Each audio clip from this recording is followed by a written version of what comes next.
बिस्मिल्लाहिर्रहमानिर्रहीम। अस्सलाम वालेकुम नाजरीन, मैं हूँ सादिया गुल और आप देख रहे हैं मेरा यूट्यूब चैनल और फेसबुक पेज। नाजरीन, आज एक इंतहाई जो है वो अफसोसनाक भी ख़बर है ये, और इसके अलावा मैं आपको बताती चलूँ कि ये स्पेशली एक आप सब लोगों के लिए एक पैगाम भी है इस वीडियो में। नाज़रीन, जैसा कि कुछ अर्सा पहले की बात है कि कोट मोमन से कुछ लोगों ने सरगोदा का जो डिवीज़न है, खुशाब साइड के भी कुछ गांव से हमें कुछ रिपोर्टें मिली कि जी यहाँ पे एक ग्रोह आया हुआ है जिसमें 2 डॉक्टर्स शामिल हैं और 3 आगे उनके एजेंट हैं जो कि गरीब लोगों को झांसा देते हैं कि जी हम आपको 2 लाख देंगे, 4 लाख देंगे तो आप अपना गुर्दा जो है वो हमें दे दें। और उसके बाद जब इनकी इन्वेस्टिगेशन हुई तो बाकायदा पता चला कि ये ग्रोह जो है इसमें बहुत यानी बड़े डॉक्टर इन्वॉल्व थे। जब ये इन गरीब लोगों को, ज़ाहिर है गरीब लोग, अब वो दही इलाका है, किसी का घर बारिश से गिर गया,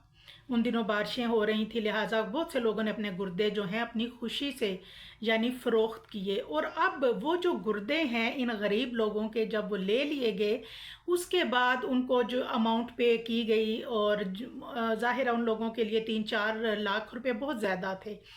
अब ये जो बाद में इस पूरे केस की इन्वेस्टिगेशन हुई तो पता चला कि क्योंकि बाहर के जो ममालिक हैं वहाँ पे लोग बहुत ज़्यादा ड्रिंक वगैरह करते हैं, शराब नोशी, और इस तरह नशे करके उनके जो जिगर और गुर्दे वुर्दे अंदर से सब ख़त्म होते हैं। लिहाजा वो लोग इन्हीं गुर्दों की करोड़ों रुपए कीमत भी वो अदा करके तो ये जो गुर्दे हैं ये बाहर बेचे जाते थे, जहाँ पे दूसरे लोग जो हैं जिनके गुर्दे ख़राब होते थे और जो बासानी इनको जो है अपने साथ यानी बॉडी में जिसका भी एडजस्ट हो गया, अगर बॉडी ने कोई रिजेक्ट नहीं किया गुर्दा, और वो गुर्दा जो है वो यानी कि गुर्दे इनके ज़ाया नहीं जाते थे। अब नाजरीन, जब इस केस का आगाज़ हुआ तो उस वक्त भी हुकूमत की तरफ से एक्शन लिया गया या नहीं लिया गया, उन लोगों को गिरफ्तार किया गया या नहीं किया गया, इसके बारे में अभी तक नहीं मालूम हो सका। इस केस को दबाया भी गया था क्योंकि इसके पीछे बहुत बड़े हाथ थे।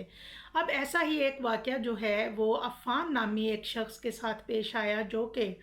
इस्लामाबाद के करीब एक नई नई सोसाइटी बनी है, वो वहाँ पे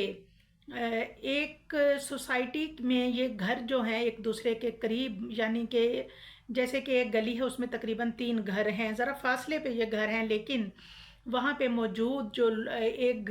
घर वाले हैं वो बताते हैं कि हमें अपने घर की पिछली साइड से अचानक बहुत चीखने चलाने की आवाज़ें आई। हमने 15 वालों को कॉल की, 15 वाले आए और उन्होंने आके दरवाज़ा बजाया, जबकि अंदर से चीखों की आवाज़ आना बंद हो गई, लेकिन किसी ने उठ के दरवाज़ा नहीं खोला। लिहाजा पुलिस का एक बंदा कूद के गया और उसने दरवाज़ा खोला और अंदर गए तो एक शख्स को स्ट्रेचर पे लटाया हुआ था और पास ही कुछ औजार पड़े हुए थे जिससे शायद ऑपरेशन के औजार थे, और उस शख्स को बांधा गया था। और जैसे ही पुलिस ने उसको खोला तो उसने बताया कि मुझे ऑफ़र की गई थी, यानी जिस तरह ऑनलाइन बताया जाता है कि जी आपको जॉब दी जाएगी। वो कहता है कि मैं इंटरव्यू के लिए इनके पास आया, इन्होंने बहुत अच्छे तरीके से और बड़े तहम्मुल से मेरी बात सुनी, बहुत अच्छा मुझे चाय वाय पिलाई, और फिर उसके बाद इन्होंने कहा कि चलें आई हम आपको अपने घर ले जाते हैं। और कहता है अफ़ान ने कहा कि मैंने कहा जी मेरा मोबाइल जो है वो दे दें, मैं अपने घर इतला कर दूं। उन्होंने कहा कोई बात नहीं, वहाँ पहुँच के आप इतला कर देना। और जैसे इस सोसाइटी के यानी इस वीरान सोसाइटी के जो इस घर में वो दाखिल हुए तो उसके बाद उन्होंने ना सिर्फ ये कि उसका मोबाइल ले लिया बल्कि उसको वहाँ पे बांधा, और फिर वो वहाँ से कुछ देर के लिए शायद किसी काम से बाहर गए तो अफ़ान ने बुरी तरह से चीखना चिल्लाना शुरू किया। और किस्मत अच्छी थी, अल्लाह ने इसकी ज़िंदगी रखी थी कि पड़ोस से 15 वालों को कॉल की गई और वहाँ से 15 वालों ने ना सिर्फ ये कि वहाँ से ऑपरेशन के औज़ार बल्कि स्ट्रेचर वगैरह भी जो है वो बरामद किया। और दूसरा वो जो अफ़ान नामी बंदा है उसने बयान दिया कि जैसे ही इन्होंने मुझे यहाँ ला के बंद किया तो मुझे पता चल गया कि ये मैं गलत हाथों में चला गया हूँ, ये लोग मेरे इंसानी یعنی جسمانی اعضاء جو ہیں وہ نکالیں گے اور یہ کہیں بیچ دیں گے، اور شاید ان کا ارادہ میرا گردہ نکالنے کا تھا۔ اور آپ سب سے گزارش ہے کہ پلیز اپنا بہت خیال رکھیں، ایسے لوگوں کے ہاتھ مت لگیں، جو قدم اٹھائیں بہت سوچ سمجھ کے، اور اپنی لوکیشن اپنے گھر والوں کو آگاہ کر رکھا کریں اپنی ایکٹیویٹیز سے، اور آپ کہاں جا رہے ہیں کہاں نہیں جا رہے۔ اور کیونکہ یہ کرائم جو ہے اب یہ بہت زیادہ بڑھ چکا ہے،